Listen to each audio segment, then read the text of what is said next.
मंगलमय जिन राज को वंदु वारंवार, जिन वाणी गुरु को नमो नय रहस्य दातार।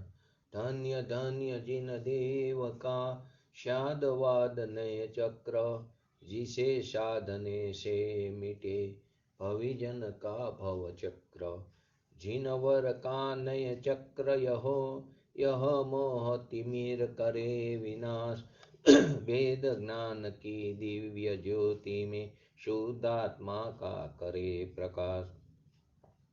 एक खंडय भेद त्रिकारी नायक ध्रुव चैतन्य स्वभाव, परम शुद्ध नहीं करे प्रकाशित परम पारिणामिक निज भाव।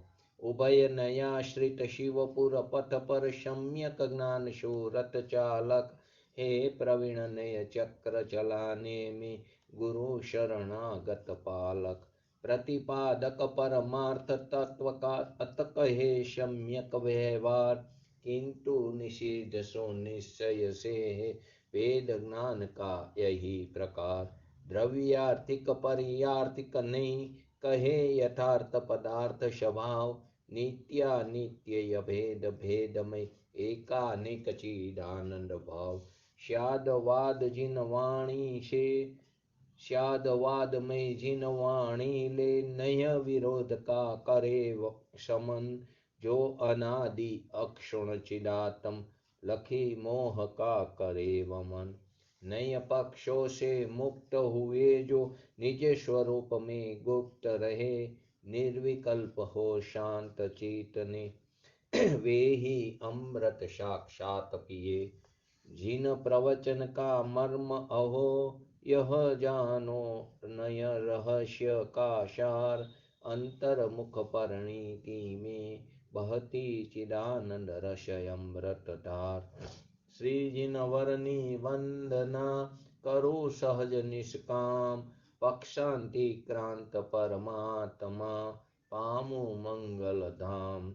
नय प्रमाण थी जाणीने सप्त तत्व नो मर्म, रत्न त्रय निधि प्राप्त करी नासे त्रिविध दुष्कर्म।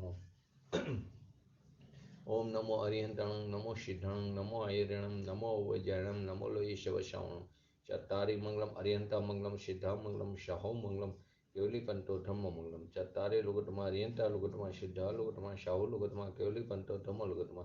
चत्तारे शरणं पूजामि अरिहंते शरणं पूजामि सिद्धे शरणं पूजामि शाहो शरणं पूजामि केवली पंतो धम्म शरणं पूजामि। ओम नमो अरिहंताणं।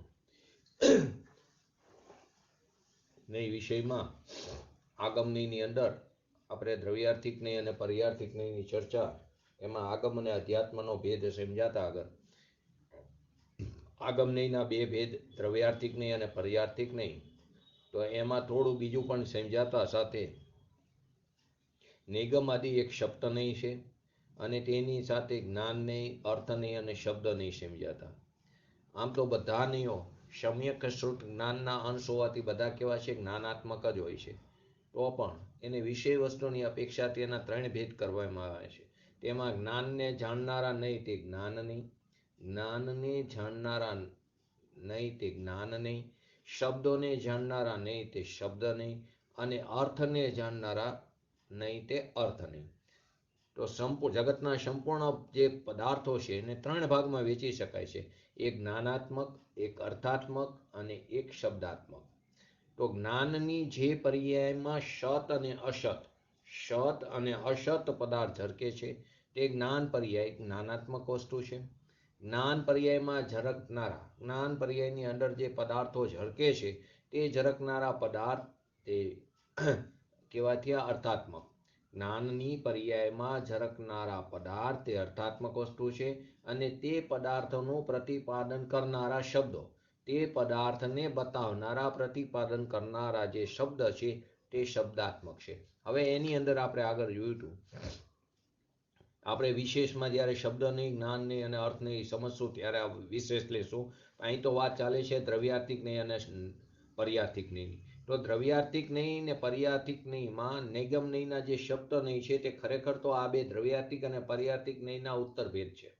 દ્રવ્યાર્થિક નય અને પર્યાર્થિક નયના જ બે ઉત્તરભેદ. એ બે નયના જ આ નૈગમ આદિ શબ્દ નય તે ઉત્તરભેદ છે. તો નય જે બે પ્રકારના છે, દ્રવ્યાર્થિક અને પર્યાર્થિક, તેમાં નૈગમ નય, સંગ્રહ નય અને વ્યવહાર નય. નૈગમ નય, સંગ્રહ નય અને વ્યવહાર નય તે દ્રવ્યાર્થિક નય છે. અને પર્યાર્થિક નય ચાર છે: ઋજુસૂત્ર નય, શબ્દ નય, સમભિરુદ્ધ નય અને એવંભૂત નય. ફરીવાર, દ્રવ્યાર્થિક નય જે નૈગમ આદિ સાત નય છે, નૈગમ નય, સંગ્રહ નય, વ્યવહાર નય, ઋજુસૂત્ર નય, શબ્દ નય, સમભિરુદ્ધ નય ને એવંભૂત નય. આ સાત પ્રકારના નૈગમ આદિ નય છે. એના પણ પેટાભેદ છે, એ પછી સમજશું. તો જે નૈગમ આદિ નય, સંગ્રહ નય અને વ્યવહાર નય, આ જે ત્રણ નય છે તે દ્રવ્યાર્થિક નયના ભેદમાં જાય છે. અને ઋજુસૂત્ર નય, શબ્દ નય, સમભિરુદ્ધ નય, એવંભૂત નય તે પર્યાર્થિક નયના ભેદમાં જાય છે. અત્યારે આપણે એટલું સમજીએ. હવે તેની અંદર આ જે નિગમ આદિ શબ્દ નય છે તે પણ ખરેખર આ ત્રણ નયમાં જાય છે: જ્ઞાન નય, શબ્દ નય અને અર્થ નયની અંદર. તો કેવી રીતે? તો નિગમ નય, સંગ્રહ નય, વ્યવહાર નય અને ઋજુસૂત્ર નય. નિગમ નય, સંગ્રહ નય, વ્યવહાર નય અને ઋજુસૂત્ર નય તે અર્થ નય છે. તે શું છે? અર્થ નય.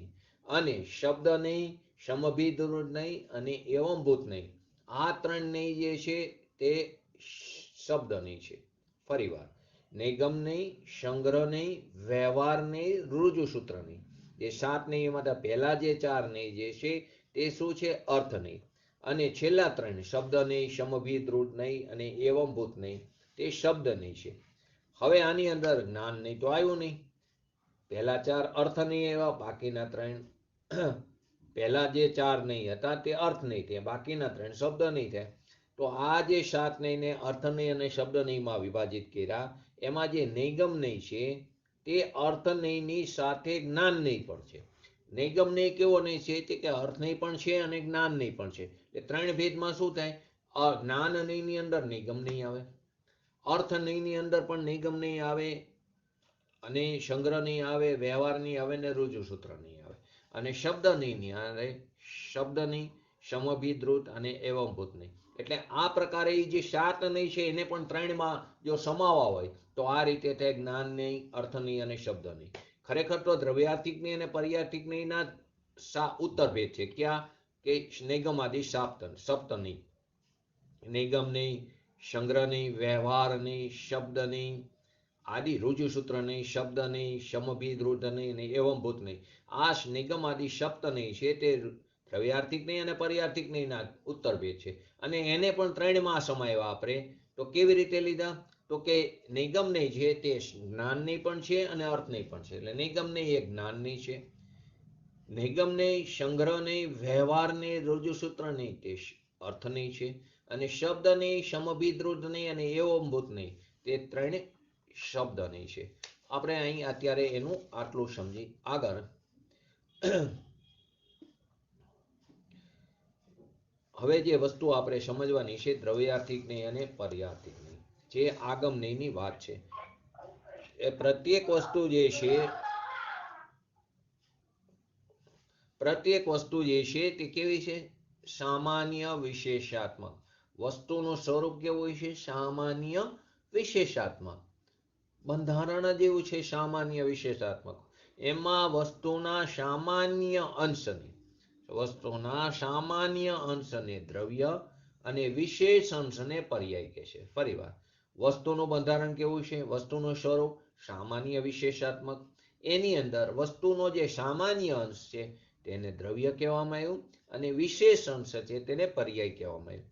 તેથી વસ્તુના સામાન્ય અંશને ગ્રહણ કરનારા, વસ્તુનો જે સામાન્ય અંશ છે તેને ગ્રહણ કરનારા અથવા તો તેને વિષય બનાવનારો જે નય છે, જ્ઞાનનો અંશ છે, તેને દ્રવ્યાર્થિક નય કહેવામાં આવ્યું.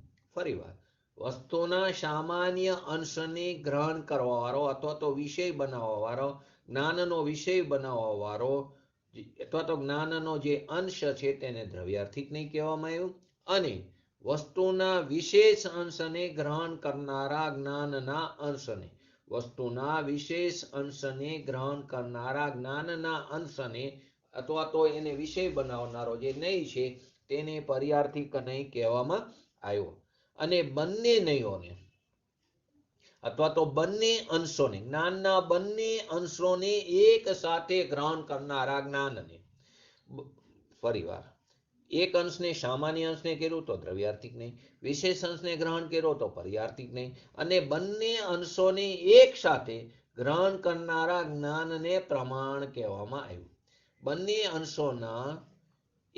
અંશોને એક સાથે ગ્રહણ કરવાવાળું જે જ્ઞાન છે તેને પ્રમાણ કહેવામાં આવ્યું. આનાથી શું નક્કી થયું? વસ્તુનો સામાન્ય અંશ દ્રવ્યાર્થિક નહીંનો, વસ્તુનો જે સામાન્ય અંશ છે દ્રવ્યાર્થિક નહીંનો, વિશેષ અંશ જે છે તે કોનો? વિશેષ અંશ કોનો થયો? વસ્તુનો સામાન્ય અંશ દ્રવ્યાર્થિકનો, વિશેષ અંશ પર્યાર્થિકનો, અને સામાન્ય અને વિશેષ બંને અંશ જ્યાં ગર્ભિત છે એવી સામાન્ય વિશેષાત્મક વસ્તુ, બંને અંશ જેની અંદર પડેલા છે, ગર્ભિત છે, એવી સામાન્ય વિશેષાત્મક સંપૂર્ણ વસ્તુ તે પ્રમાણનો વિષય બને છે. તે કોનો વિષય બને છે? પ્રમાણનો વિષય બને છે. તેથી કહેવામાં આવ્યું છે સામાન્ય વિશેષાત્મા તદર્થો વિષય. શું કીધું? સામાન્ય વિશેષાત્મા તદર્થો વિષય. એટલે કે સામાન્ય વિશેષાત્મક પદાર્થ તે પ્રમાણનો વિષય છે. બંને અંશોને એક સાથે ગ્રહણ કર્યું. સામાન્ય વિશેષાત્મક જે પદાર્થ છે તે પ્રમાણનો વિષય છે. પ્રમાણ, નય અને નિક્ષેપ. હવે ત્રણ લઈ. પ્રમાણ અને નય આવ્યું. પ્રમાણ, નય અને નિક્ષેપનો વિષય બતાવવા વિષયને નય ચાક્રના સ્વાધ્યાયકાર એ રીતે બતાવે છે. પ્રમાણ, નય અને નિક્ષેપનો વિષય બતાવવા નય ચક્રકાર એવી રીતે બતાવે છે કે વસ્તુ જે છે તે પ્રમાણનો વિષય, આખી વસ્તુ જે છે તે પ્રમાણનું, એની અંદર દ્રવ્યાંશ પણ આવે ને એની અંદર પર્યાંશ પણ આવે. દ્રવ્યાંશ કોને કહેવાય આગળ સમજીએ છીએ આપણે. પર્યાંશ કોને કહેવાય તે પણ સમજીએ છીએ, આગળ જઈને સમજશું. તો વસ્તુ જે છે કે જેની અંદર દ્રવ્યાંશ પણ છે અને પર્યાંશ પણ છે તે આખી જે વસ્તુ છે તે પ્રમાણનો વિષય છે. અને વસ્તુનો એક અંશ નયનો વિષય છે. વસ્તુનો એક અંશ, પછી ભલે તમે દ્રવ્યાંશ લો કે પર્યાંશ લો, વસ્તુમાં બે અંશ છે. વસ્તુનો એક અંશ તે નયનો વિષય બને છે.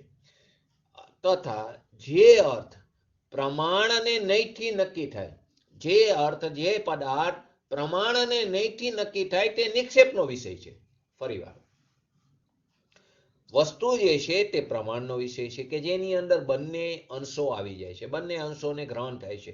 એટલે કે વસ્તુ જે છે આખી કે જેની અંદર સામાન્ય પણ આવ્યું અને વિશેષ પણ આવ્યું, તો આખી વસ્તુ તે પ્રમાણનો વિષય છે. હવે એ વસ્તુનો એક અંશ છે તે નયનો વિષય છે. હવે નય અને પ્રમાણથી જે અર્થ નક્કી થાય, એટલે પદાર્થ નક્કી થાય છે તે નિક્ષેપનો વિષય છે. તે નિક્ષેપનો વિષય છે. તત્વ સૂત્રમાં સ્ટાર્ટિંગમાં જ આપ્યું છે નિક્ષેપની આખી વસ્તુ, તો અહીંયા પણ સમજવાની જરૂર છે. તો અહીં આપણે અત્યારે એ વિષય નથી, અહીં તો અત્યારે આપણે દ્રવ્યાર્થિક નહીં અને પર્યાર્થિક નહીં વાત સમજવાની છે. પ્રમાણની વિષયભૂત પ્રત્યેક વસ્તુ, પ્રમાણની વિષયભૂત એને અર્થ જે પ્રમાણ જેને વિષય બનાવે છે તેવી પ્રત્યેક વસ્તુ સામાન્ય વિશેષાત્મકની જેમ નિત્યાનિત્યાત્મક, એકાનિકાત્મક, ભેદાત્મક પણ છે. એટલે ચાર વસ્તુ થયું. એટલે દ્રવ્ય ક્ષેત્રકાર ભાવની કેવી રીતે સમજશું? પ્રમાણનો વિષયભૂત પ્રત્યેક વસ્તુ સામાન્ય વિશેષાત્મકની જેમ નિત્યાત્મક, ભેદાત્મક અને એકાનિકાત્મક પણ છે. તેમાં દ્રવ્યાર્થિક નયનો વિષય બનાવનાર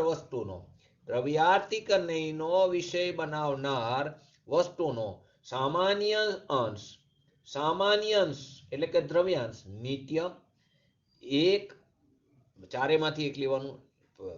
દ્રવ્યાર્થિક નયનો વિષય બનાવનાર વસ્તુનો દ્રવ્યાંશ શું થયું? એક તો સામાન્ય અંશ, સામાન્ય વિશેષાત્મકમાંથી સામાન્ય, નિત્યાત્મકમાંથી નિત્ય, એકાનિકાત્મકમાંથી એક અને ભેદાત્મકમાંથી અભેદ.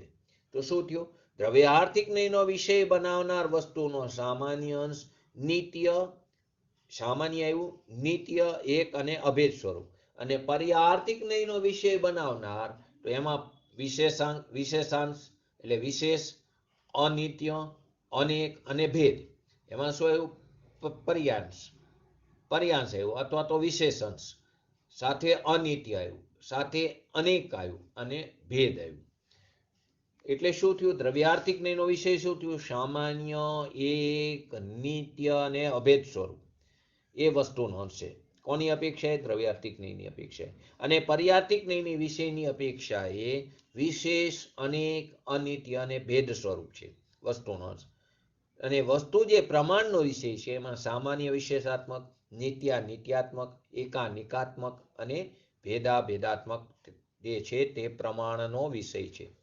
તે પ્રમાણનો વિષય છે. આગળ જઈને આપણે આની હું પૂછીશ તમને, એટલે ત્યાં યાદ રાખજો.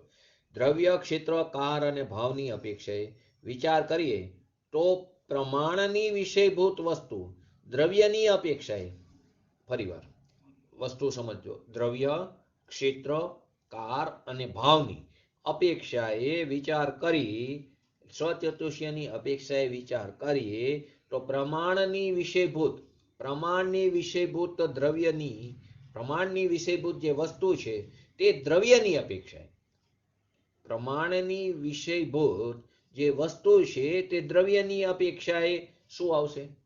દ્રવ્ય, ક્ષેત્ર, કાર અને ભાવ. એમાંથી આપણે પહેલા દ્રવ્ય લો. ફરીવાર, પ્રમાણની વિષયભૂત જે વસ્તુ છે એમાં સ્વચતુષ્યમાં તો દ્રવ્યની અપેક્ષાએ શું આવશે? બોલો. આપણે આવી ગયું છે એકવાર જીન મંદિરમાં. જયંતિભાઈ, ફરીવાર હજી સમજો, ભૂલ કરી તમે. પ્રમાણની વિષયભૂત વસ્તુ દ્રવ્યની અપેક્ષાએ, હું શું બોલું છું આગળ? પ્રમાણ બોલું છું. પ્રમાણની, હા બોલો. હા બરાબર. હવે પ્રમાણની, પહેલા તમે એકલું સામાન્ય એકલું ન આવે, હું પ્રમાણ બોલ્યો ને. પ્રમાણની વિષયભૂત વસ્તુ દ્રવ્યની અપેક્ષાએ સામાન્ય વિશેષાત્મક. શું આવશે? સામાન્ય. કેમ કે બંને અંશોને ગ્રહણ કરે એનું નામ પ્રમાણ છે ને. એમાં કોઈ અંશને ગૌણ નથી થતું. અહીંયા મુખ્યતા ને ગૌણતા પ્રમાણમાં નથી, એમાં બંને અંશ મુખ્ય છે. બંને અંશ મુખ્ય છે. એક વસ્તુ યાદ રાખો, પ્રમાણમાં મુખ્યતા અને ગૌણતા એવો કોઈ ભેદ નથી, બંને અંશ મુખ્ય છે. તેથી પ્રમાણમાં શું આવવાનું? દ્રવ્યાંશ પણ આવવાનો અને પર્યાંશ પણ આવવાનો. તો શું થયું? પ્રમાણનો વિષયભૂત જે પદાર્થ છે, વસ્તુ જે છે તે દ્રવ્યની અપેક્ષાએ શું થયું? સામાન્ય વિશેષાત્મક. હવે ક્ષેત્રની અપેક્ષાએ શું થશે? દ્રવ્ય, ક્ષેત્ર, કાર, ભાવ આપણે પ્રમાણમાં ઘટવીએ. ભેદાત્મક. દ્રવ્યની અપેક્ષાએ સામાન્ય વિશેષાત્મક, ક્ષેત્રની અપેક્ષાએ શું થયું? ભેદાત્મક. બરાબર. હવે આગળ કારની અપેક્ષાએ શું થયું? કારની અપેક્ષાએ પ્રમાણનો વિષયભૂત પદાર્થ વસ્તુ, કારની અપેક્ષાએ શું થયું? નિત્યાનિત્યાત્મક. બરાબર. એટલે દ્રવ્ય, ક્ષેત્ર, કાર અને ભાવની અપેક્ષાએ પ્રમાણનો વિષયભૂત વસ્તુ, કારની ભાવની અપેક્ષાએ એકાનેકાત્મક. એક પણ ખરું અને અનેક પણ ખરું, બંને અંશ લેવાના ને. ફરીવાર આપણે શું લીધું હતું? દ્રવ્યાર્થિક નયની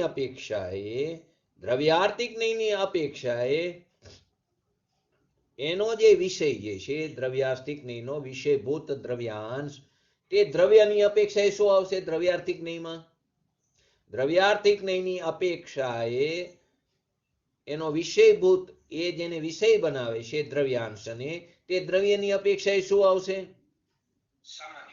દ્રવ્યની અપેક્ષાએ સામાન્ય. હા બરાબર. બોલો બીજા કોઈ. દ્રવ્યની અપેક્ષાએ સામાન્ય. ક્ષેત્રની અપેક્ષાએ બોલો અમિતાબેન. ક્ષેત્રની અપેક્ષાએ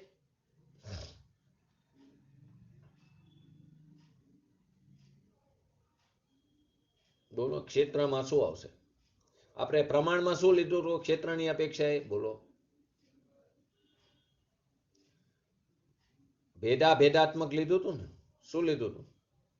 ભેદાત્મક. તો ભેદ અને અભેદ. તો હવે આમાં શું આવશે? દ્રવ્યાર્થિક નહીંમાં એનો વિષય અભેદ આવશે. એમાં શું આવશે? અભેદ આવશે. કારની અપેક્ષાએ દ્રવ્યાર્થિક નહીંના દ્રવ્યાંશમાં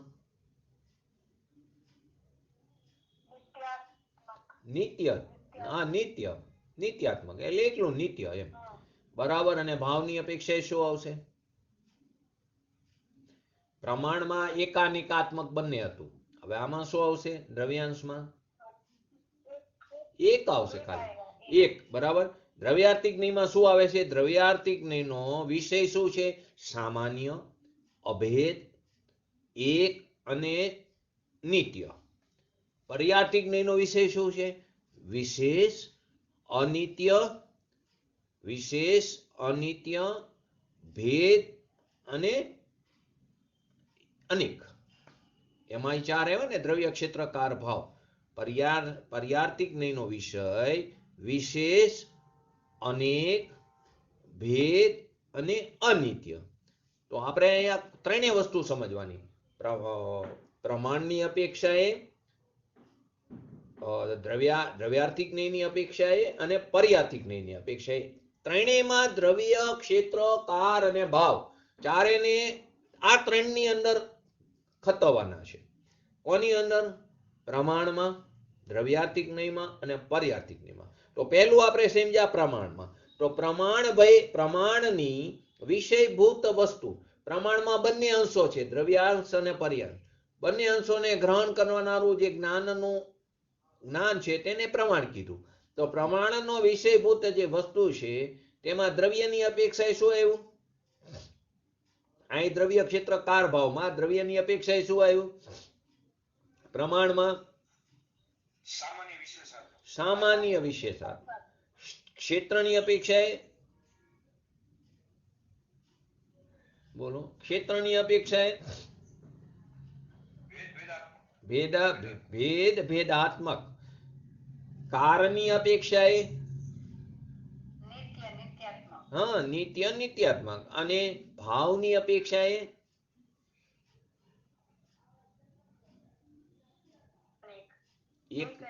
એકાનિકાત્મક ભેગું લેવાનું. એકાનિકાત્મક. હવે એની અંદર જુદું પાડવાનું. હવે એની અંદર દ્રવ્યાંશ વાળી વસ્તુ અને પર્યાંશ વાળી જુદું. બરાબર.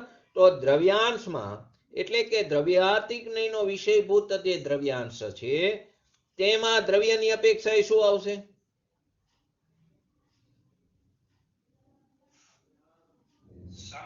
દ્રવ્યની અપેક્ષાએ સામાન્ય, ભેદની અપેક્ષાએ એટલે ક્ષેત્રની અપેક્ષાએ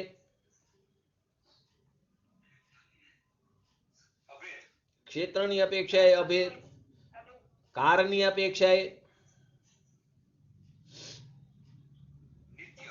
નિત્ય અને ભાવની અપેક્ષાએ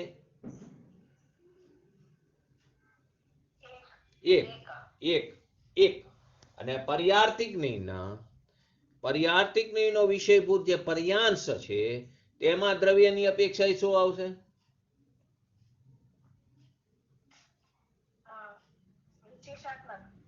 વિશેષાત્મક. બરાબર. દ્રવ્યની અપેક્ષાએ. ક્ષેત્રની અપેક્ષાએ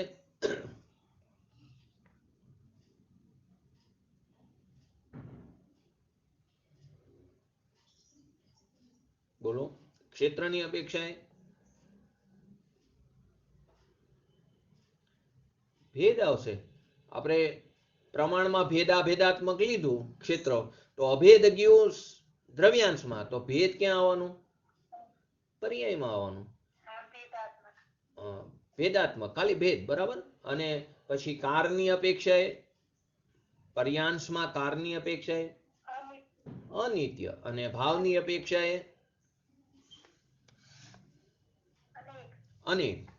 એટલે બરાબર. એટલે ત્રણેય વસ્તુમાં દ્રવ્ય, ક્ષેત્ર, કાર અને ભાવ આવી ગયું. હજી હું આગળ પૂછીશ ફરી વાર. આ જ વિશેષતાને કારણે દ્રવ્યાર્થિક નહીંના વિષયને આ વિશેષતાને કારણે દ્રવ્યાર્થિક નહીંના વિષયને આપણે શું? દ્રવ્યાર્થિક નહીંના વિષયને દ્રવ્ય એટલે કે દ્રવ્યાર્થિક નહીંનો વિષય જે દ્રવ્ય છે તેને આપણે સામાન્ય પણ કહીશું, અભેદ પણ કહીશું, તેને નિત્ય પણ કહેશું અને એક પણ કહેશું. ફરીવાર આ જ વિશેષતાને કારણે દ્રવ્યાર્થિક જ્ઞેયનો વિષય જે દ્રવ્ય છે તેને આપણે સામાન્ય પણ ક્યાંક ક્યાંક બોલવામાં આવે છે કે ત્યાં દ્રવ્યાંશની અપેક્ષાએ કીધું, એટલે કે એના દ્રવ્યની અપેક્ષાએ કીધું, ક્ષેત્રની અપેક્ષાએ કીધું હોય તો તેને ત્યાં અભેદ કીધું હોય, કારની અપેક્ષાએ કીધું હોય કોઈ વક્તાએ તો ત્યાં નિત્ય કીધું હોય, ભાવની અપેક્ષાએ કીધું હોય તો એક કીધું હોય. તો દ્રવ્યાર્થિક જ્ઞેયના વિષયને દ્રવ્યને સામાન્ય પણ કહેવાય, અભેદ પણ કે, નિત્ય પણ કે અને એક કે. એવી જ રીતે પર્યાર્થિક જ્ઞેયના વિષયને પર્યાય પણ કે, વિશેષ પણ કે, ભેદ પણ કે, અનિત્ય પણ કે અને અનેક પણ કે. બંને શબ્દ આ બધા શબ્દોથી કહેવામાં આવે છે. દ્રવ્યાર્થિક જ્ઞેયના વિષયને દ્રવ્ય કીધું, સામાન્ય કીધું, એક કીધું, અભેદ કીધું, નિત્ય કીધું. પર્યાર્થિક જ્ઞેયના વિષયને પર્યાય કીધું, વિશેષ કીધું, અનેક કીધું, ભેદ કીધું, અનિત્ય કીધું. એનો અર્થ શું થયો કે દ્રવ્ય સામાન્ય, અભેદ, નિત્ય અને એક આ બધા વિશેષણ અલગ અલગ અપેક્ષાથી દ્રવ્યાર્થિક જ્ઞેયનો વિષય હોવાથી અલગ અલગ અપેક્ષાથી પણ છે તો કોનો? દ્રવ્યાર્થિક જ્ઞેયનો વિષય હોવાથી તે એકાર્થવાચી થઈ જાય. એનો અર્થ એક ખરેખર એકાર્થવાચી છે. ખરેખર તો બધા કોના માટે વપરાય? દ્રવ્યાર્થિક જ્ઞેયના વિષય માટે. ભલે પછી દ્રવ્ય ક્ષેત્રકાર ભાવની અપેક્ષા વિભિન્ન અપેક્ષાએ આ બધા વિશેષણ વિભિન્ન અપેક્ષાઓથી દ્રવ્યાર્થિક જ્ઞેયનો વિષય હોવાથી એકાર્થવાચી થઈ ગયા. એટલે કે દ્રવ્યના પદના જ પર્યાયવાચી રૂપ થઈ ગયા. દ્રવ્યનું જે પદ છે તેનો પર્યાય શબ્દ પર્યાયવાચી રૂપ થઈ ગયું. એને તમે સામાન્ય પણ કહો, એક પણ કહો, નિત્ય પણ કહો, અભેદ પણ કહો, દ્રવ્ય પણ કહો તો દ્રવ્ય પદના જ પર્યાય રૂપવાચી શબ્દ થઈ ગયા, પર્યાયવાચી રૂપ થઈ ગયા. એવી જ રીતે પર્યાય કહો, વિશેષ કહો, ભેદ કહો, અનિત્ય કહો, અનેક કહો, આ બધા વિશેષણ વિભિન્ન અપેક્ષાથી પર્યાર્થિક જ્ઞેયનો વિષય હોવાથી તે પણ પર્યાયવાચી થઈ ગયા. તે પર્યાયવાચી કોના થઈ ગયા? એકાર્થવાચી હોવાથી તે પર્યાય પદના જ પર્યાયવાચી થઈ ગયા. ઓલા દ્રવ્ય પદના, એટલે દ્રવ્ય કહો તો એની હારે આ બધું આવી ગયું. એના પર્યાયવાચી શબ્દ સામાન્ય આવી ગયો, એક આવી ગયો, અભેદ આવી ગયો, નિત્ય આવી ગયો. એવી રીતે પર્યાય બોલો તો તેની સાથે વિશેષ આવી ગયો, અનેક આવી ગયો, ભેદ આવી ગયો, અનિત્ય આવી ગયો. એટલે આ બધા શબ્દો છે તો એકાર્થવાચી. આ બધા શબ્દો છે કેવા? એકાર્થવાચી. તો પણ ભિન્ન અપેક્ષાને કારણે પોતાના જુદા જુદા ભાવ વ્યક્ત કરે છે. બધાની અપેક્ષા જુદી જુદી છે, ભાવ જુદા જુદા વ્યક્ત કરે છે. તે આપણે યાદ રાખવું જોઈએ. જેમ કે આપણે એને સમજીએ એક્ઝામ્પલથી. જેમ કે કોઈ વસ્તુ પર્યાર્થિક જ્ઞેયથી અનેક સ્વરૂપ છે, કોઈ વસ્તુ પર્યાર્થિક જ્ઞેયની અપેક્ષાએ અનેક સ્વરૂપ છે, તો ત્યાં એમ સમજવું કે ત્યાં પર્યાર્થિક જ્ઞેયનો પ્રયોગ ભાવની અપેક્ષાએ કરવામાં આવ્યો છે. ફરીવાર બધા એકાર્થવાચી શબ્દો છે, અનેક શબ્દો વપરાણો. શું કીધું કે જ્યાં વસ્તુને પર્યાર્થિક જ્ઞેયની અપેક્ષાએ અનેક સ્વરૂપ કીધું, વસ્તુને પર્યાર્થિક જ્ઞેયની અપેક્ષાએ અનેક સ્વરૂપ કીધું, તો ત્યાં એમ સમજવું કે પર્યાર્થિક જ્ઞેયનો આ પ્રયોગ ભાવની અપેક્ષાએ કરવામાં આવ્યો છે. કોની અપેક્ષાએ? ભાવની અપેક્ષાએ કરવામાં આવ્યો છે. ને આમાં વક્તાનો જે અભિપ્રાય છે, જે વક્તા છે એનો જે અભિપ્રાય છે તે પર્યાર્થિક જ્ઞેયથી ભાવ સંબંધી વિશેષતા બતાવવાનો છે. આમાં જે વક્તા છે એનો અભિપ્રાય શું છે? પર્યાર્થિક જ્ઞેયથી ભાવ સંબંધી વિશેષતા બતાવવાનો છે. ત્યાં તેને ભાવ સંબંધી મુખ્યતા કરાવો છે. વક્તાનો અભિપ્રાય શું છે? ભાવ સંબંધી પર્યાર્થિક જ્ઞેયની સાથે એની વિશેષતા બતાવવાનું એનો પ્રયોજન છે, એનો અભિપ્રાય છે. હવે એવી જ રીતે જ્યારે આપણે બીજી વસ્તુ કહી, વસ્તુ પર્યાર્થિક જ્ઞેયથી અનિત્ય છે, તો શું આવશે? બોલો. આ બીજું એક્ઝામ્પલ. વસ્તુ પર્યાર્થિક જ્ઞેયથી અનિત્ય છે, તો ત્યારે આપણે શું સમજવું જોઈએ? તો એ પર્યાર્થિક જ્ઞેયનો પ્રયોગ કોની અપેક્ષાએ કરવામાં આવ્યો? ફરીવાર પર્યાર્થિક જ્ઞેયનો,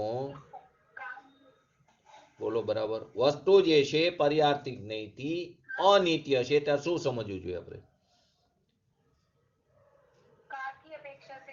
હા, પર્યાર્તિક નયનો આ પ્રયોગ કારની અપેક્ષાએ કરવામાં આવેલો છે અને ત્યાં વક્તાનો અભિપ્રાય પર્યાર્તિક નયથી કાર સંબંધી વિશેષતા બતાવવાનો છે.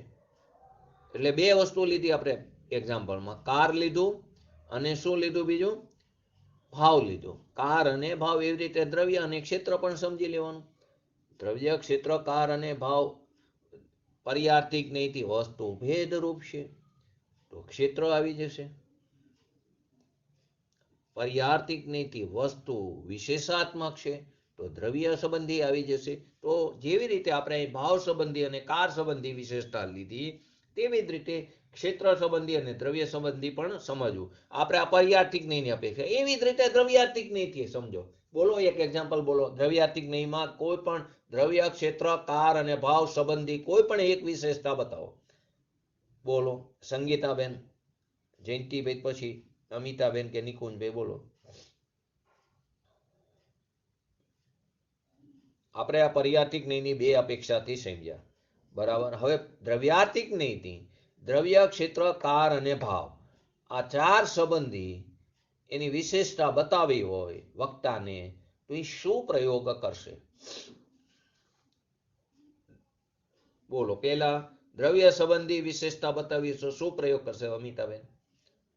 વક્તાને એમની વાક્ય શું શું બોલશે?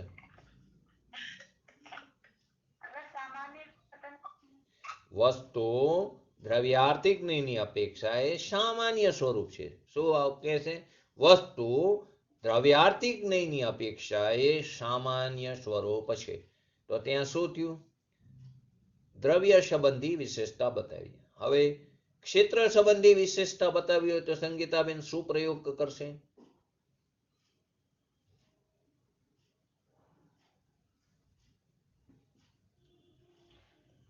બોલો, જે ફાવે. નો ફાવે તો હા, વાંધો નહીં, તમે થોડા લેટ જોઈન થયા ને એટલે. નિકુંજભાઈ બોલો. બોલો જયંતિભાઈ.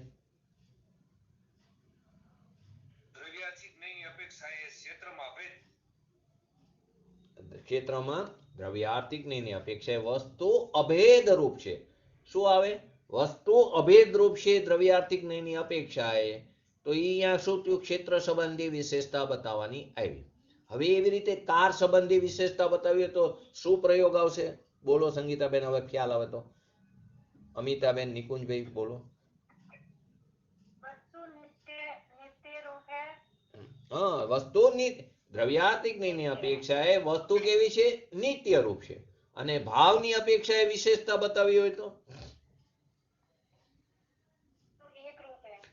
ભાવની અપેક્ષાએ દ્રવ્યાર્તિક નયથી વસ્તુ એક રૂપ છે. તો દ્રવ્ય, ક્ષેત્ર, કાર, ભાવની આપણે આ અલગ અલગ પ્રયોગથી વસ્તુને સમજ્યા.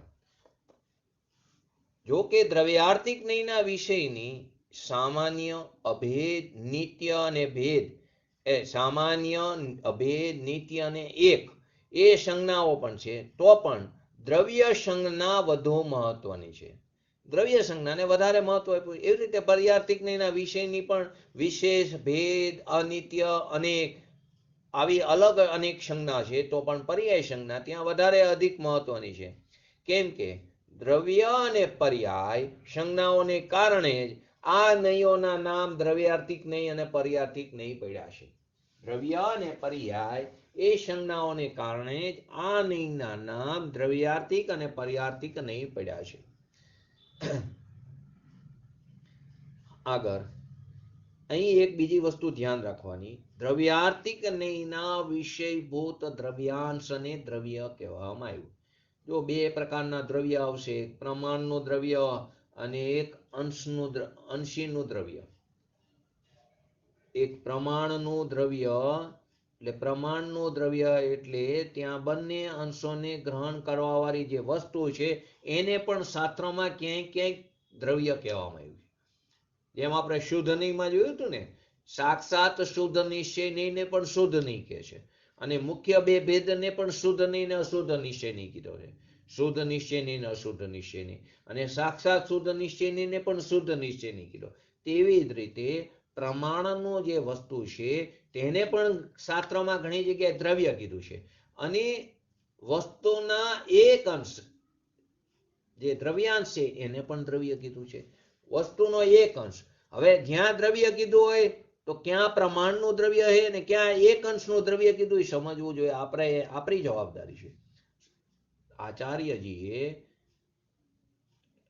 પોતે જે રચયિતા છે તે ગ્રંથકાર છે, તો શાસ્ત્રમાં ભિન્ન ભિન્ન અપેક્ષાએ તેને શબ્દો વાપર્યા હોય, તો કે ત્યાં પ્રમાણનું દ્રવ્ય હોય ત્યાં તેને તે રીતે સમજવું જોઈએ, અને અંશને માટે વપરાણું હોય તો ત્યાંને તે રીતે સમજવું જોઈએ. તો અહીં મેં શું કીધું, જે આખો જે વિષય છે એનો એક અંશ જે દ્રવ્યાંશ છે એને દ્રવ્ય કીધું. હવે દ્રવ્યાંશને મેં દ્રવ્ય કીધું તો દ્રવ્યના અંશને દ્રવ્ય કહેવામાં આવે છે. આનો અર્થ શું થાય? દ્રવ્યાંશનો અર્થ શું થાય?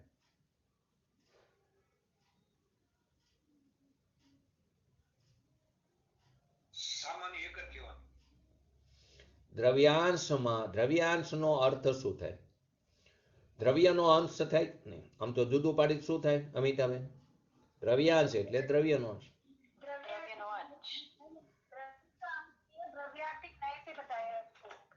દ્રવ્યાંશમાં દ્રવ્યનો અંશ નહીં સમજવાનો, વસ્તુનો એક અંશ જેને આપણે દ્રવ્ય કહીશી તે દ્રવ્યાંશ છે. વસ્તુનો બે અંશ છે, એક દ્રવ્યાંશ અને એક પર્યાંશ. એટલે વસ્તુનો એક અંશ જેને આપણે દ્રવ્ય કહીશી તે દ્રવ્યાંશ છે, દ્રવ્યના અંશને નહીં. વસ્તુનો એક અંશ જે દ્રવ્ય છે એનો એક અંશ એ દ્રવ્યાંશ નથી. વસ્તુનો એક અંશ જેને આપણે દ્રવ્ય કહીશી તે દ્રવ્યાંશ છે.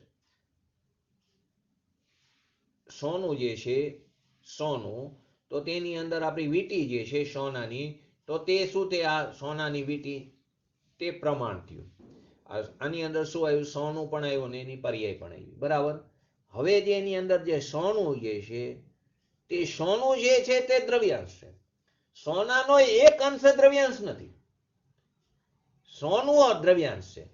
સોનાની વીંટી આખો પદાર્થ છે, એમાં દ્રવ્ય પણ આવ્યું અને પર્યાય પણ આવી, પરંતુ એનો એક અંશ જેને સોનું જે છે તે સામાન્ય જે છે, જે એક છે, જે નિત્ય છે, અભેદ છે, તે જે એક અંશ, એક જે છે, જે અંશ જે છે કોનો? આખા પદાર્થનો, જેને આપણે દ્રવ્યાંશ કહીએ તે આખા પદાર્થના અંશને દ્રવ્યાંશ કહેવાનું. પરંતુ આ એનો એક અંશ જે દ્રવ્ય જે છે, આને પણ દ્રવ્ય કીધું, એક અંશ જે દ્રવ્ય છે સોનું, તેનો અંશ દ્રવ્યાંશ નથી. આખા પદાર્થનો જે એક અંશ જેને આપણે દ્રવ્ય કહીએ તેનું નામ, તેને દ્રવ્યાંશ કહેવાનું.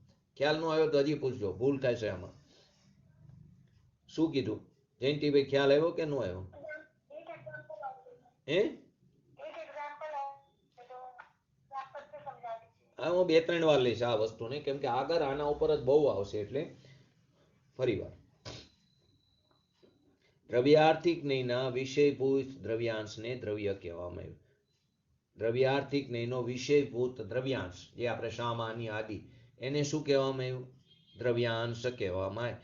સામાન્ય, નિત્ય, એક, અભેદ આદિ જે છે દ્રવ્યાર્થિક નહીંનો વિષયભૂત છે, એને એ જે દ્રવ્યાંશ છે એને દ્રવ્ય કીધું.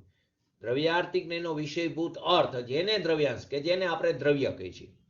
આ પ્રમાણનો દ્રવ્ય નહીં, વસ્તુનો એક અંશ. વસ્તુમાં બે અંશ છે, એક નિત્ય ટકતો અને એક બદલતો.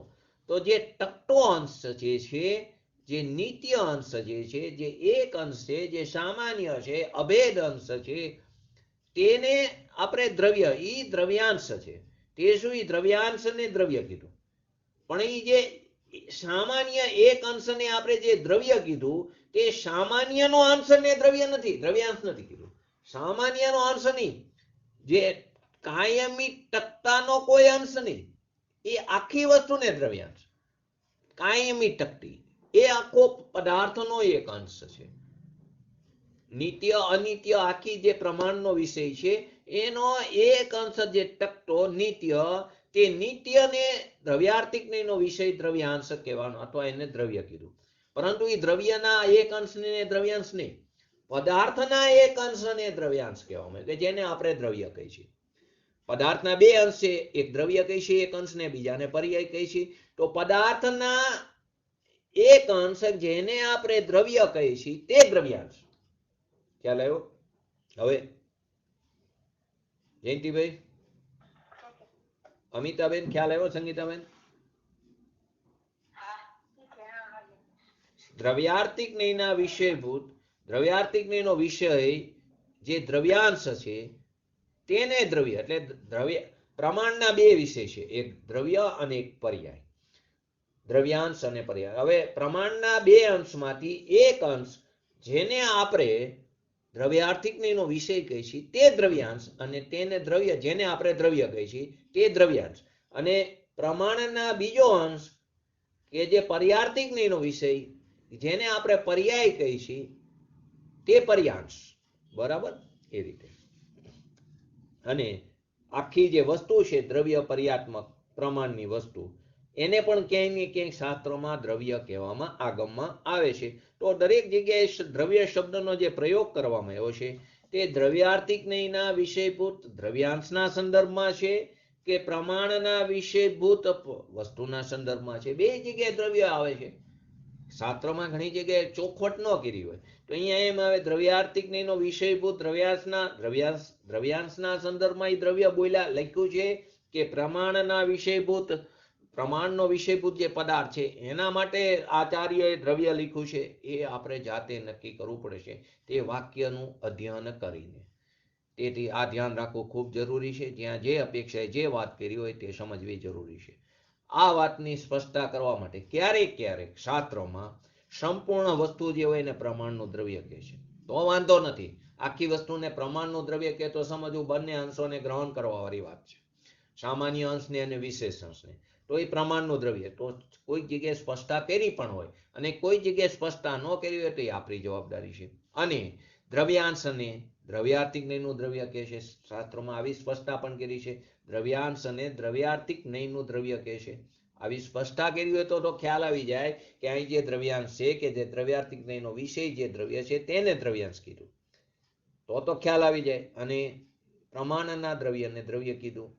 અહીં જે દ્રવ્ય શબ્દ લખ્યો છે તે પ્રમાણના દ્રવ્ય માટે વપરાણો છે, અને અહીં જે દ્રવ્ય શબ્દ લખ્યો છે તે દ્રવ્યાર્થિક નયના વિષય દ્રવ્યાંશ માટે લખ્યો છે તો ખ્યાલ આવી જાય. પરંતુ જો ન લખ્યું હોય, સ્પષ્ટતા ન કરી હોય તો આપણે સમજવું પડે કે આ દ્રવ્ય પ્રમાણના દ્રવ્ય માટે વાપર્યું છે કે આ દ્રવ્ય દ્રવ્યાર્થિક નયનો વિષય દ્રવ્યાંશ માટે વાપર્યું છે.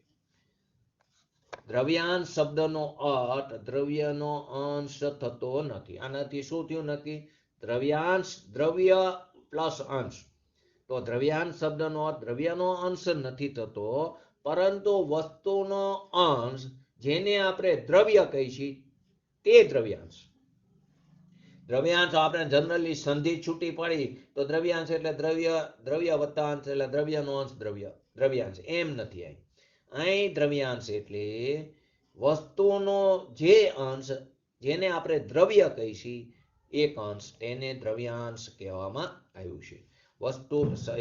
દ્રવ્યાંશ શબ્દનો અર્થ દ્રવ્યનો અંશ થતો નથી. હવે આપણે નય ચક્રમાં દ્રવ્યાર્થિક નય અને પર્યાર્થિક નયની વ્યાખ્યા જે આપી છે તે કેવી રીતે આપી છે? પર્યાયને ગૌણ કરીને, પર્યાયનો અભાવ કરીને નહીં, પર્યાયને ગૌણ કરીને નય ચક્રની અપેક્ષાએ પર્યાયને ગૌણ કરીને જે દ્રવ્યને ગ્રહણ કરે છે, પર્યાયને ગૌણ કરે અને જે દ્રવ્યને ગ્રહણ કરે છે એટલે કે દ્રવ્યાંશને ગ્રહણ કરે છે તે દ્રવ્યાર્થિક નહીં. પર્યાયને ગૌણ કરી કેમ કે વસ્તુમાં તો બંને છે, દ્રવ્ય અને પર્યાય. એકેનો અભાવ નથી, બંને રહેવાની છે. પર્યાય રહિતનું દ્રવ્ય નથી ને દ્રવ્ય રહિતની પર્યાય નથી. દ્રવ્ય પર્યાય વગરનું હોય જ નહીં. દ્રવ્ય બદલતું રહેતું હોય. અહીં ઓલી ઉત્પાદ વ્યય રહિતની પર્યાયની વાત નથી. અહીં ઉત્પાદ વ્યય સહિતની પર્યાય તો કે ટકતી અને બદલતી. તો કે જે દ્રવ્ય જે છે તે પર્યાયને ગૌણ કરીને જે દ્રવ્યને ગ્રહણ કરે છે એટલે પદાર્થના એક અંશ જે દ્રવ્યાંશ છે તેને ગ્રહણ કરે છે તે દ્રવ્યાર્થિક નહીં.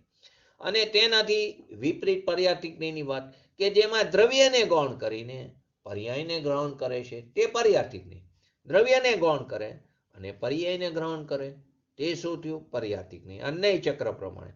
હવે સમયસારમાં આત્મખ્યાતિ ટીકાની અપેક્ષાએ બે નયને આ રીતે બતાવ્યા છે. દ્રવ્ય પર્યાય સ્વરૂપ વસ્તુમાં, વસ્તુ કેવી છે? દ્રવ્ય પર્યાય સ્વરૂપ છે. તો દ્રવ્ય પર્યાય સ્વરૂપ વસ્તુમાંથી જે મુખ્ય રૂપથી દ્રવ્યનો અનુભવ કરાવે છે, વસ્તુ તો દ્રવ્ય પર્યાય સ્વરૂપ છે, હવે એમાંથી વસ્તુમાંથી મુખ્ય રૂપથી જે દ્રવ્યનો અનુભવ કરાવે છે તે દ્રવ્યાર્થિક જ્ઞેય, અને જે મુખ્ય રૂપથી પર્યાયનો અનુભવ કરાવે છે તે પર્યાર્થિક જ્ઞેય. ફરીવાર, દ્રવ્ય સ્વરૂપ જે વસ્તુ છે તેમાંથી જે મુખ્યત્વે દ્રવ્યનો અનુભવ કરાવે તે દ્રવ્યાર્થિક જ્ઞેય, અને જે પર્યાયનો અનુભવ કરાવે મુખ્યથી તે પર્યાર્થિક જ્ઞેય. આનાથી શું નક્કી થયું? કે બંને જ્ઞેયોનો વિષય એક વસ્તુની મર્યાદાની અંદર છે, એક પ્રમાણના દ્રવ્યની અંદર જ છે. બંને જ્ઞેયોના વિષય પ્રમાણના દ્રવ્યની અંદર દ્રવ્યાંશ છે અને પ્રમાણના દ્રવ્યની અંદર જ પર્યાંશ છે, તો તેની અંદર જ બંને વસ્તુ આવી જાય છે. તો આત્મખ્યાતિમાં શું કીધું? મુખ્ય રૂપથી દ્રવ્યનો અનુભવ કરાવે તેમ કહીને આત્મખ્યાતિમાં શું કીધું? અસાધારણ રૂપથી પર્યાયને ગૌણ કરી છે. અસાધારણ રૂપથી પર્યાયને શું કરી? અભાવ નથી કર્યો, ગૌણ કરી છે. અને અપર પક્ષની ત્યાં ગૌણતા કરી છે. તો નય અપર પક્ષને ગૌણ કરે છે. નય જે છે તે કાયમ એક પક્ષને ગૌણ કરે છે, ક્યારેય અભાવ કરતો નથી. એક પક્ષને ગૌણ કરી એક પક્ષને મુખ્ય કરે છે, ક્યારેય અભાવ કરતો નથી. દ્રવ્યાર્થિક જ્ઞેયના આપણે આ વાત કરી એ એમાં જે સ્થિતિ પર્યાયની છે તે પર્યાયથી જ્ઞેયનો વિષય લીધો, તેમાં તે સ્થિતિ દ્રવ્યની સમજવી. તો આનાથી શું નક્કી થયું? પ્રમાણના વિષયમાં મુખ્ય ગૌણતા, પ્રમાણના વિષયમાં મુખ્યતા અને ગૌણતા એની અંદર વ્યવસ્થા છે જ નહીં. પ્રમાણના વિષયમાં મુખ્યતા કે ગૌણતા નથી, એમાં તો બંને અંશ મુખ્ય છે. બંને અંશ મુખ્ય જ છે. દ્રવ્યાંશ પણ મુખ્ય છે અને પર્યાંશ પણ મુખ્ય છે. એટલે દ્રવ્યાંશ એટલે કે દ્રવ્યાર્થિક જ્ઞેયનો વિષય જે દ્રવ્યાંશ છે તે પણ પ્રમાણના વિષયના દ્રવ્યમાં મુખ્ય છે, અને પર્યાર્થિક જ્ઞેયનો વિષય જે પર્યાંશ છે તે પણ પ્રમાણના દ્રવ્યમાં મુખ્ય છે. કેમ કે એનો વિષય તો આખી વસ્તુ છે, દ્રવ્ય પર્યાય સહિતની આખી વસ્તુ. માટે તેના કેમ કે એના વિષયમાં બંને અંશ મુખ્ય છે. બંને અંશ મુખ્ય છે. નયનો વિષય વસ્તુનો અંશ બને છે. નયનો વિષય શું છે? વસ્તુનો એક અંશ હોય નયનો વિષય બને છે. અને વસ્તુનો જે અંશ જે નયનો વિષય બને છે તે અંશ મુખ્ય છે. નયમાં વસ્તુનો જે અંશ જે નયનો વિષય બને છે તે નયની અપેક્ષાએ તે અંશ મુખ્ય છે, અને બાકીનો અપર પક્ષ શું છે? ગૌણ છે. બાકીનો અંશ ગૌણ રહે છે. મુખ્ય અંશને આપણે વિવિક્ષિત અંશ પણ કહી છીએ, અને અપર પક્ષને અથવા તો જે ગૌણ થાય છે તે પક્ષને આપણે અવિવિક્ષિત. આગળ પણ આવી ગયો આપણે શરૂઆતમાં નયમાં નિશ્ચય નય અને વ્યવહાર નયમાં વિવિક્ષિત ધર્મ અને અવિવિક્ષિત ધર્મ એ જ વાત ચાલી રહી છે.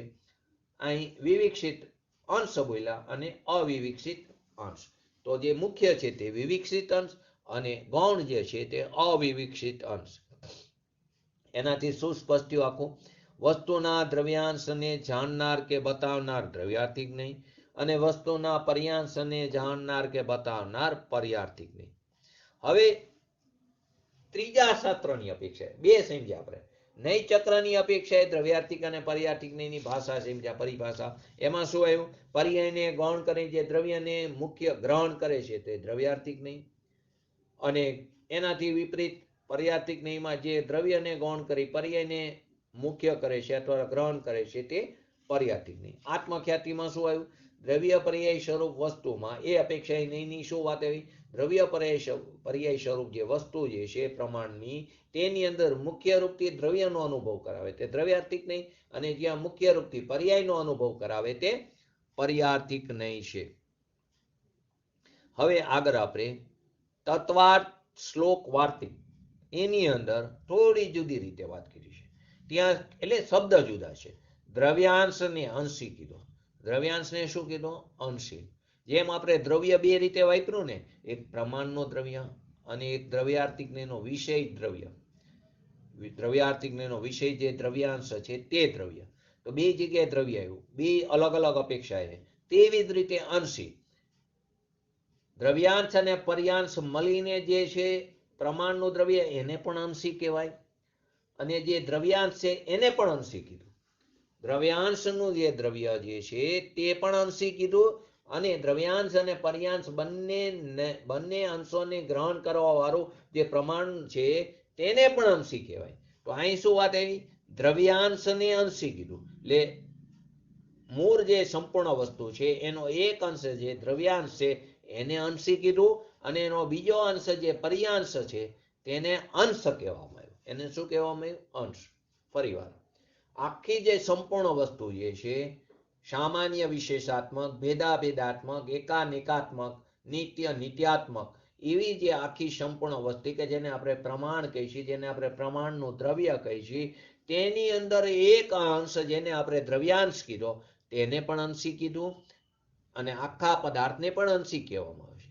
તો એના એક અંશ જે છે એને અંશી કીધું દ્રવ્યાંશને, અને બીજો અંશ જે છે જેને આપણે પર્યાંશ કહીએ છીએ એને અંશ કહેવામાં આવ્યું. પર્યાંશને શું શબ્દ કહેવામાં આવ્યો? અંશ. તો ત્યાં એવી રીતે લખ્યું છે એની પરિભાષામાં, જે અંશીમાં, ફરી ખ્યાલ સમજો, જે અંશીમાં, હવે આમાં બે વાર અંશી શબ્દ આવશે, જે અંશીમાં અંશીના બધા અંશ, જે અંશીમાં અંશીના બધા અંશ ગૌણ થઈ જાય છે તે અંશી દ્રવ્યાર્થિક નહીંનો વિષય છે. ફરી બે અંશી બે જગ્યાએ વપરાય છે. એક આખા પદાર્થ માટે પણ અંશી, અને એક અંશ જે છે દ્રવ્યાર્થિક નહીંનો વિષય દ્રવ્યાંશ એને પણ અંશી. હવે અહીં સમજો દ્રવ્યાર્થિક નહીંની પરિભાષા તત્વાર્થ શ્લોક વાર્તિકમાં કઈ રીતે બતાવી છે કે જે અંશીમાં અંશીના બધા અંશ ગૌણ થઈ જાય છે તે અંશી દ્રવ્યાર્થિક નહીંનો વિષય છે. હવે આમાં પહેલું અંશી શેના માટે છે, બીજું અંશી શેના માટે? બોલો, ફરી વાર હું બોલું છું. જે અંશીમાં અંશીના બધા અંશ ગૌણ થઈ જાય છે તે અંશી દ્રવ્યાર્થિક નહીંનો વિષય છે.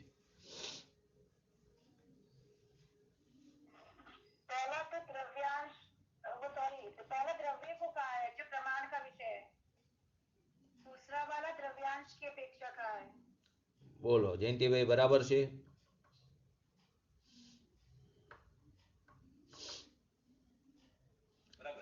બરાબર, એકદમ સરસ. જે અંશીમાં એટલે આખું પ્રમાણનું દ્રવ્ય, એના માટે જે અંશી વપરાય છે તે અંશીમાં અંશીના બધા અંશ, એટલે કે જે દ્રવ્યાંશ છે તેને બાકીના જે બધા અંશ છે તે ગૌણ કરી નાખ્યા, તે અંશી દ્રવ્યાર્થિક નહીંનો વિષય છે. એટલે કે જે અંશી કે ધર્મીના તેના સર્વે અંશ કે ધર્મ ગૌણ થઈ જાય છે તે અંશીમાં મુખ્ય રૂપથી દ્રવ્યાર્થિક નહીંની પ્રવૃત્તિ હોય છે. એ અંશીમાં મુખ્ય રૂપથી દ્રવ્યાર્થિક નહીંની પ્રવૃત્તિ છે. એટલે કે આનો અંશી તે દ્રવ્યાર્થિક નહીંનો વિષય છે કે જેમાં બાકીના બધા અંશ ગૌણ થઈ જાય, તો એ કોનો? દ્રવ્યાર્થિક નહીંનો વિષય છે. તો અહીં કેવો ભ્રમ થઈ જાય ઉત્પન્ન, અંશી તો પ્રમાણનો વિષય હોવો જોઈએ, તો દ્રવ્યાર્થિક નહીંનો વિષય તેને કેમ બતાવવામાં આવ્યો છે? અહીંયા એક નવો ભ્રમ ઉત્પન્ન થાય છે કે અંશી જે છે તે તો આખો પ્રમાણનો વિષય હોવો જોઈએ, અહીંયા તેને દ્રવ્યાર્થિક નહીંનો વિષય કેમ બતાવવામાં આવ્યો? તો આપણે જેમ સમજ્યા બંને જગ્યાએ જેમ દ્રવ્ય વપરાય છે તેમ બંને જગ્યાએ અંશી વપરાણું છે. તો અહીંયા અંશીને દ્રવ્યાર્થિક નહીંનો વિષય બતાવવામાં આવ્યો છે, તે અંશી પણ વસ્તુનો એક અંશ જ છે. અહીં દ્રવ્યાર્થિક નહીંનો વિષય જે અંશી કીધો તે આખી વસ્તુનો એક અંશ જ છે, આખી વસ્તુ નથી. વસ્તુના એક અંશને, સોનાની વીંટી, તો સોનાને અહીં અંશી કીધું, તો વસ્તુના એક અંશને ત્યાં અંશી કહેવામાં આવ્યું, આખી વસ્તુને નહીં. આખી વસ્તુ તો અંશ અને અંશી મળીને થાય છે. આખી સંપૂર્ણ વસ્તુ તો સોનું અને સોનાની વીંટી બંને મળીને આખી સોનાની વીંટી થાય. સોનું અને એની જે અવસ્થા બંને મળીને સોનાની વીંટી થાય છે. તો તેમ વસ્તુ તો અંશ અને અંશી બંને મળીને થાય છે. એમાં આપણે દ્રવ્યની જેમ જ અંશીનો પ્રયોગ પણ બે રીતે થાય છે. આપણે દ્રવ્યમાં આપણે આગળ આ વાત આવી ગઈ છે. દ્રવ્યાર્થિક નહીંના દ્રવ્યના સ્થાન ઉપર જે અંશી છે તે અંશી તે દ્રવ્યાર્થિક નહીંનો વિષય છે. દ્રવ્યાર્થિક નહીંનું દ્રવ્ય અને પ્રમાણનું દ્રવ્ય એની જગ્યાએ જે અંશી વપરાય તે પ્રમાણનું અંશી એવી રીતે સમજવું. અહીંયા પહેલા જણાવી દીધું મુખ્યતા અને ગૌણતા નહીંના વિષયમાં જ હોય છે. અહીં શું આપણે વાત બોલી, એના બધા અંશ ગૌણ થઈ જાય તો પ્રમાણમાં તો કોઈ મુખ્યતા અને ગૌણતા હોતી નથી. તો ક્યાં હોય છે? નહીંના વિષયમાં જ મુખ્યતા અને ગૌણતા હોય છે. માટે શ્લોક વાર્તિકના કથનમાં જે આવ્યું કે જે અંશીમાં તેના બધા અંશ ગૌણ થઈ જાય તે અંશી દ્રવ્યાર્થિક નહીંનો વિષય છે. પ્રમાણભૂત વિષય, પ્રમાણના વિષયભૂત જે અંશી છે તેમાં એનો કોઈ પણ અંશ ગૌણ થતો નથી. પ્રમાણનો વિષયભૂત અંશી શબ્દ હોય તેમાં એનો કોઈ અંશ ગૌણ થતો નથી, કેમ કે પ્રમાણમાં મુખ્યતા અને ગૌણતા હોતી જ નથી. એના બધા અંશો મુખ્ય જ હોય છે. મુખ્યતા અને ગૌણતા નહીંમાં જ હોય છે. અને આગળ જઈને બોલી તો વસ્તુમાં મુખ્યતા અને ગૌણતા હોતી નથી. વક્તાના અભિપ્રાયમાં વાણીમાં મુખ્યતા અને ગૌણતા હોય છે. મુખ્યતા અને ગૌણતા વાણીના ભેદ છે, વસ્તુમાં ભેદ નથી. પ્રમાણના દ્રવ્યમાં તો મુખ્યતા અને ગૌણતા આવતી જ નથી. મુખ્યતા અને ગૌણતા નહીંમાં આવે છે. અને આગળ જઈને વાત કરી તો વાણીમાં મુખ્યતા અને ગૌણતાનો ભેદ હોય છે. તો શું કીધું કે અહીં સમજવા માટે બીજી રીતે સમજવું હોય તો કેમ ક્યાં કયું અંશી વપરાણું છે કે જે અંશીમાં બધા અંશ ગૌણ થઈ જાય તે તો દ્રવ્યાર્થિક નહીંનો વિષય છે. તે અંશી પ્રમાણના વિષયભૂત અંશીમાં ગૌણતા અને મુખ્યતા એવું કંઈ હોતું જ નથી. ત્યાં એની વ્યવસ્થા જ નથી, કેમ કે એના બધા અંશ મુખ્ય જ છે. અંશોના સમરૂપ અંશી પણ મુખ્ય છે. અંશોના સમરૂપ અંશી પણ મુખ્ય છે. બધા અંશ પણ મુખ્ય છે. ત્યાં કોઈ પણ ગૌણ નથી. માટે ફરીવાર જોઈ લઈ શ્લોક વાર્તિકનું. જેમ અંશી એટલે કે વસ્તુમાં પ્રવૃત્તિ કરનારા જ્ઞાનને પ્રમાણ માનવામાં આવે છે, વસ્તુમાં પ્રવૃત્તિ એટલે કે વેપાર કરતા જ્ઞાનને પ્રમાણ માનવામાં આવે છે, તેમજ વસ્તુના અંશમાં પ્રવૃત્તિ કરનાર, વસ્તુનો અંશ એક અંશ આપણે લીધો કે જેને પણ આપણે અંશી કહીએ છીએ, તેમાં જાણનારા નહીંને પ્રમાણ કેમ ન મનાય? પ્રશ્નનો ઉત્પન્ન થાય છે. જેમ અંશી, ફરીવાર લેશું આ કાલે, ગભરાતા નહીં, થોડો વિષય ટાઈપનો છે, આગળ જઈને સરળ છે, ગભરાતા નહીં, આપણે વારંવાર લેશું. અંશી વસ્તુમાં પ્રવૃત્તિ કરનારા જ્ઞાનને પ્રમાણ માનવામાં આવ્યું, એટલે કે આખી વસ્તુને જાણનારું જે જ્ઞાન છે એને આપણે શું કીધું? પ્રમાણનું જ્ઞાન. તેવી જ રીતે વસ્તુનો એક અંશને જાણનારું જે જ્ઞાન છે એને કેમ પ્રમાણ ન કહેવામાં આવ્યું? પ્રશ્ન એ છે. પેલા પ્રશ્ન સમજ્યા? આખી જે વસ્તુ છે, સોનાની જે વીંટી, એને જાણનારા જ્ઞાન અને પ્રમાણનું જ્ઞાન કીધું. હવે એની અંદર ખાલી સોનાને જાણ્યું તો એ જ્ઞાનને કેમ પ્રમાણનું જ્ઞાન ન કહેવામાં આવ્યું? તો એમ કે નહીં, પ્રમાણ સ્વરૂપ જ છે. તો કે આ શંકા ઠીક નથી. કેમ કે અંશી કે ધર્મીમાં તેના બધા અંશ કે ધર્મ ગૌણ થઈ જાય. એના બધા અંશ કે ધર્મ ગૌણ થઈ જાય. એક ખાલી દ્રવ્યાર્થિકનો વિષય જે દ્રવ્યાંશ છે તે જ મુખ્ય રહે છે. તો તેના અંશીમાં મુખ્ય રૂપથી દ્રવ્યાર્થિક નહીંની પ્રવૃત્તિ હોય છે.